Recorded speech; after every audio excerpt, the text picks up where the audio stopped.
السلام علیکم برادرز، آج کے سیشن میں آپ کو ویلکم کہتا ہوں۔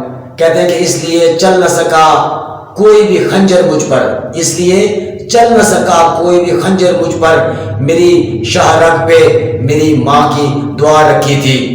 برادرز، آج بھی اگر آپ کو ماں کے دکھوں کی، ماں کی تکلیفوں کی اور ماں کی قربانیوں کی سمجھ آ جائے تو آپ کبھی بھی اپنی ماں کو، اپنی ممتا کو کبھی بھی دکھ اور تکلیف نہیں پہنچائیں گے۔ خدا را میں اپنوں سے اور بیگانوں سے یہ درخواست کرتا ہوں کہ میری ماں یا اپنی ماں ہے یا آپ کی ماں ہے، اگر آپ کو اپنی ماں کی عزت کرنا آتی ہے تو آپ کو دوسرے کی ماں کی بھی عزت کرنا آتی ہوگی۔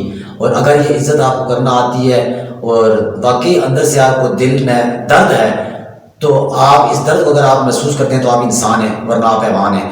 اور اگر آپ کو یہ درد سمجھ آ گیا تو زندگی میں کبھی بھی آپ کے گھر میں طلاق نہیں ہوگی، کبھی کوئی دکھ اور تکلیف نہیں ہوگی، کبھی کوئی برائی نہیں ہوگی، کبھی کوئی شر نہیں ہوگا۔ سسٹر، ماں صرف ماں ہے، اس کو مرنے سے پہلے نہ ماریں۔ ہماری ماں جو ہے وہ ہماری طاقت ہوتی ہے، ماں کو کمزور نہ ہونے دیں۔ اگر وہ کمزور ہوگی تو ثقافت کمزور ہو جائے گی، اور ثقافت کی ریڑھ کی ہڈی جب کمزور ہو جائے گی تو بنا ریڑھ کے سماج کیسا ہوتا ہے یہ کسی سے چھپا ہوا نہیں۔ اگر آپ کے آس پاس کے رشتہ داروں میں، مجھ میں یا میرے رشتہ داروں میں یا میرے دوستوں میں اگر آپ تک یہ میرا میسج جا رہا ہے تو آج اپنی ماں کو راضی کر لیں، آج اپنے ابو کو راضی کر لیں۔